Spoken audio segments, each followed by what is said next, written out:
Today I'm going to try the frogs on some new food, we'll have another look at the newts, and we'll have a look at some of the snails that we've got in my tank. It's Frog Watch.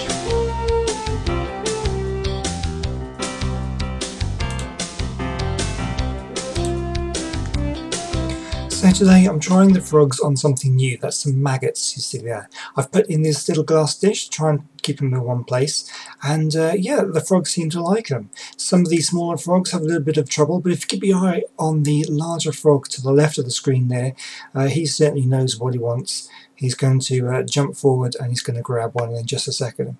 Some of these smaller frogs do struggle because these maggots are quite large, but they do manage it eventually. There we go, that one's snapped up one, and he'll swallow that one down. Again, I've mentioned before that they will close their eyes, normally one at a time actually. You see, he just did it just then. That helps them swallow. The eyes kind of push the food down their throat a bit. And if you look at the little one on the right, he's sort of nibbling away at that maggot. I've christened that one Stupid because it's a little bit unfair, but he must have been sitting in that dish for about 15 minutes just doing that, just kind of half-heartedly trying to grab a maggot. He just didn't ever seem to get one. I don't know whether he ever did one. He is one of the smaller ones, and but you can see he's just kind of nibbling at them and never actually getting them. So it's not just the frogs that have been eating the maggots, the newts have as well. We can see this one here is nibbling away this little maggot I've put in the tank there. And there's another one on the other side of the tank. He's having a bit of a nibble at this one as well. It's actually very, very difficult to catch them feeding on camera. I have been trying to catch them feed properly for quite a long time, and I just can't ever seem to manage it. What mostly happens is this. We have a maggot wriggling around in the water there, and we've got one newt to the right of it and another one coming down from the top of the screen. They seem very interested, but they don't ever seem to actually do anything. Of course, as soon as I stop recording, they launch an attack, and they do this incredible kind of alligator death roll on these maggots. They kind of grab it and they roll around and throw it around and sort of bite it. But I just could not catch that on camera, unfortunately. I will keep attempting to do so. I will try and bring it in the next episode. If I can catch them with a really good feeding, I'll bring it on the next episode. But unfortunately, they just kind of do this. They kind of look at it, and I don't know if they're thinking, what is it? Can I eat it? And then they kind of, what do you see? This one at the top here will just, he runs away.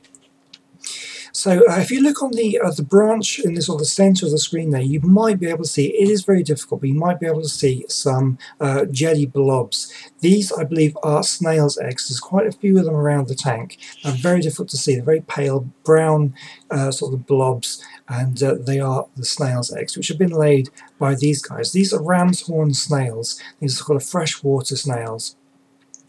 We can see another view over here. They're not quite like your garden snails. They have two tentacles there, but unlike the garden snails that have the eyes on the end of the eye stalks, the eyes for these guys are at the base of these tentacles. Now they do breathe air, and that you will see them quite often coming up to the surface of the water to have a breath. And now these guys, they will eat algae, they'll eat dead plant matter, and also if you have them in aquariums, they eat dead fish and sort of dead matter. Now, I have seen these guys eat the maggots that I put in. They will eat those maggots as well. So they actually do kind of clean up your tank, keep it clean. They are considered to be a bit of a pest in aquariums. These are sold for sort of aquarium use. My ones here have this kind of dark brown, almost black shell, whereas ones in aquariums will sometimes have brighter shells. You often find ones from ponds will have darker shells. The colour of the shells depending on the kind of things they eat. So I have noticed in the tank that the surface of the water gets very cloudy, and I'm not sure if it's an algae growth that goes on the surface, but you can see this kind of white fibrous kind of thing on the surface here. That's what's growing on the surface of the water. And I've looked it up, and it seems to be it's a layer of protein that builds up on the surface of the water from leftover food that's been put into the tank. Now these snails will actually eat it, and you can see that's what he's doing here. You can see his mouth moving around.